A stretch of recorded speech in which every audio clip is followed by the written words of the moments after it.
Terbaik, saya ambil dua-duanya. Optik Melawai, when you expect the very best. Sementara paslon nomor 1 itu sekitar 39, sekian. Nah, ini sebuah realitas politik yang harus kita terima. Tetapi menerimanya ini tetap berdasarkan suatu prinsip Partai Golkar dan juga. Jadi pada peringatan hari ulang tahun Partai Golkar yang ke-60 ini memang sudah cukup dewasa. Dan karena itu maka yang akan dikedepankan, dan saya punya keyakinan Ketua Umum bicara di mana-mana bahwa pada ulang tahun ke-60 ini adalah momentum ya kebangkitan Partai Golkar dengan cara bagaimana mengaktualisasikan nilai-nilai yang menjadi dasar kelahiran Partai Golkar. Ya, ini jadi mengaktualisasikan nilai-nilai yang menjadi dasar kelahiran Partai Golkar. Ada beberapa nilai yang melatar belakangi lahirnya Partai Golkar dan ini ditekankan Ketua Umum. Yang pertama adalah bahwa Partai Golkar ini lahir sebagai respon terhadap adanya gerakan-gerakan yang dilakukan pada waktu itu yang ingin mengganti Pancasila sebagai ideologi negara, yang dimotori oleh komunis. Nah, itulah sebabnya ke depan ini harus kita waspadai betul. Kenapa? Karena kita proyeksikan ke depan ini gesekan-gesekan itu akan semakin radikal. Kenapa? Karena menyangkut masalah ideologi. Nah, ini Golkar siap-siap sekarang. Pokoknya siapapun yang ingin mengganti Pancasila sebagai ideologi dan falsafah bangsa, maka Golkar berada pada bagian terdepan untuk melawan itu semua. Siapapun dia. Itu yang pertama, ini saya jelaskan. Kemudian yang kedua, Golkar juga lahir sebagai respon terhadap adanya perilaku elit pada waktu itu yang hanya terlibat di dalam pelibatan perebutan kekuasaan. Kita pernah tahu persis bahwa sebelum tahun 65, dalam jangka 1-2 tahun itu beberapa kali pergantian dan pembubaran kabinet dan lain sebagainya. Nah, Golkar hadir, hentikan perkelahian itu, mari kita berkarya. Itulah sebabnya Golkar salah satu doktrinnya adalah doktrin karya kekaryaan. Maka Golkar akan mempelopori ke depan dalam rangka untuk mensukseskan pembangunan di bawah kepemimpinan Prabowo. Golkar mengajak kepada seluruh anak bangsa, mari kita berkarya, mari kita berprestasi menuju Indonesia emas. Yang ketiga, dan ini yang paling penting lagi, bahwa Golkar lahir pada waktu itu didasarkan pada sebuah respon terhadap kehidupan kebangsaan kita yang carut marut, utamanya persoalan ekonomi. Ini pada waktu itu. Maka Golkar mengajak kepada seluruh anak bangsa, mari kita melakukan pembaharuan, mari kita membangun. Karena itu Golkar salah satu ideologinya adalah ideologi pembangunan. Golkar adalah partai untuk membangun, the party of ideas, ide dan gagasan sebagai instrumen dalam rangka untuk apa? Dalam rangka untuk mengisi kemerdekaan Indonesia, untuk kesetaraan Indonesia, untuk kemajuan Indonesia menuju Indonesia emas. Itu nanti akan kita aktualisasikan ke depan. Sehingga dengan demikian maka dalam suatu kesempatan Ketua Umum DPP Partai Golkar Bahlil Lahadalia sudah menyampaikan, saya ini aktivis murni, kata Pak Bahlil, maka sebagai aktivis murni mari kita merubah huru-hara fisik menjadi huru-hara wacana, pikiran, the party of ideas, ide dan gagasan sebagai instrumen. Ini ajakan Pak Bahlil Lahadalia. Bahkan Pak Bahlil mengatakan, saya sebagai Ketua Umum Golkar dalam rangka untuk membangun demokratisasi internal partai, saya siap dikritik oleh siapapun, terbuka dikritik oleh siapapun.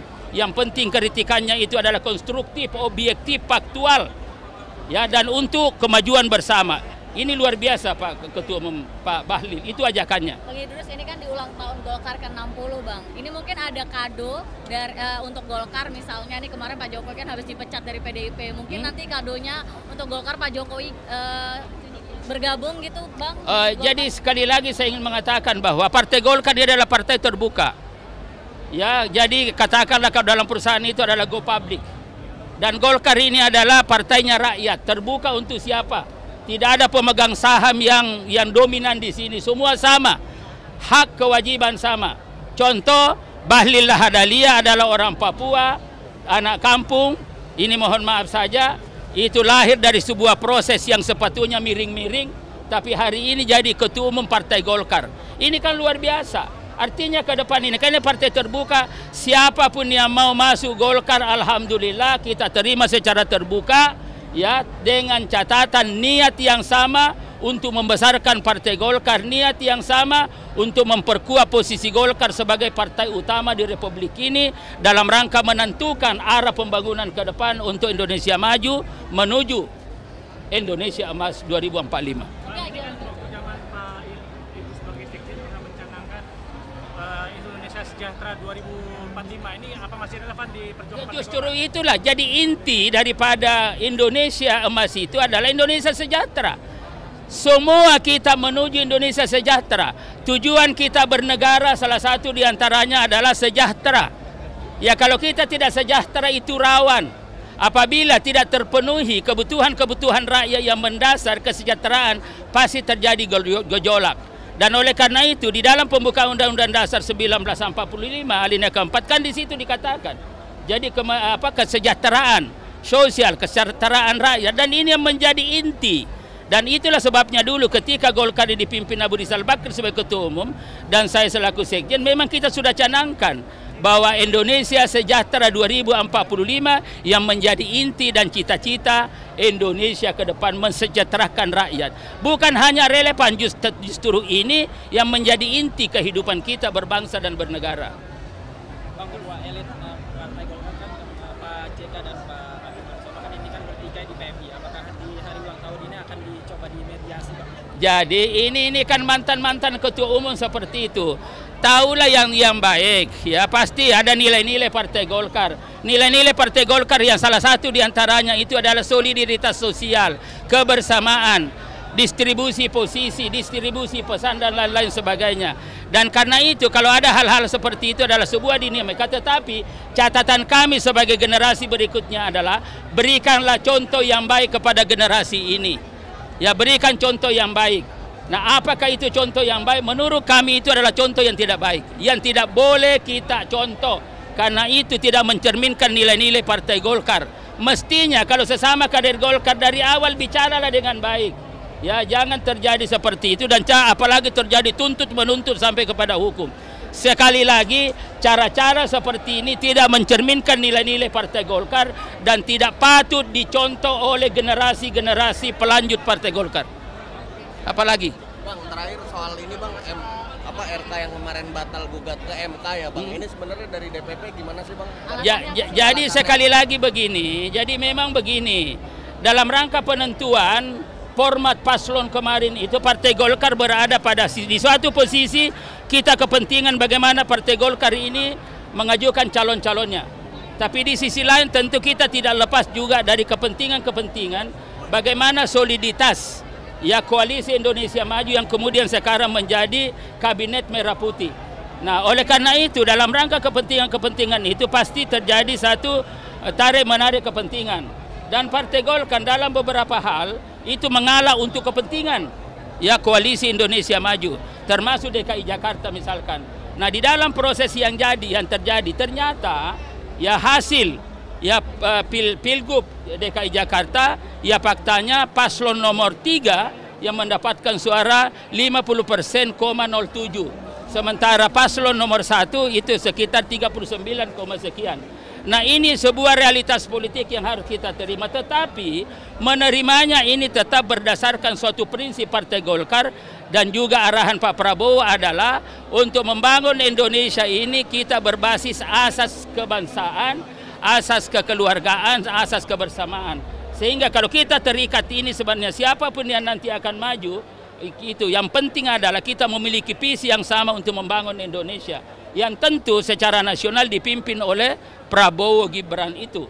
Ya saya kira itu, sehingga dengan demikian jelas. Ya memang kalau kita kembali kepada aturan, ada banyak aturan. Ya ada banyak aturan, misalkan ada aturan pasal 158 huruf C misalkan. Itu juga ada itu, Undang-Undang Pilkada. Nah itu kan sudah jelas juga dijelaskan. Apakah kita ikuti itu? Itu jelas mengatakan bahwa ya di suatu provinsi yang pemilihnya antara 6 sampai 12 juta, maka ditentukan di situ selisihnya itu tidak lebih dari 1%. Nah ternyata ini kan selisihnya misalkan berapa? Ya lebih hampir 10% dan lain-lain sebagainya. Nah Partai Golkar sebagai partai yang dari awal menyampaikan bahwa kita ini adalah taat azas. Negara kita ini adalah negara hukum. Tidak boleh kita mengambil langkah-langkah yang menabrak hukum. Ya kita ikuti hukum meskipun secara politik praktis itu mungkin merugikan kita. Nah, disinilah diperlukan namanya kedewasaan berpolitik. Di sini diperlukan dalam perspektif Jawa, budaya Jawa, ada namanya kebenaran dalam berpolitik, bukan semata-mata kebenaran. Nah, kebenaran inilah yang sejatinya yang harus kita kedepankan juga terkait dengan kearifan, terkait dengan kebijakan, menerima realitas politik yang ada dalam rangka untuk membangun ya kesadaran ya kolektif di dalam berpolitik praktis dan lain-lain sebagainya. Ini saya kira itulah semua yang harus kita lihat. Apalagi? Sudah. Terbaik, saya ambil dua-duanya. Optik Melawai, when you expect the very best.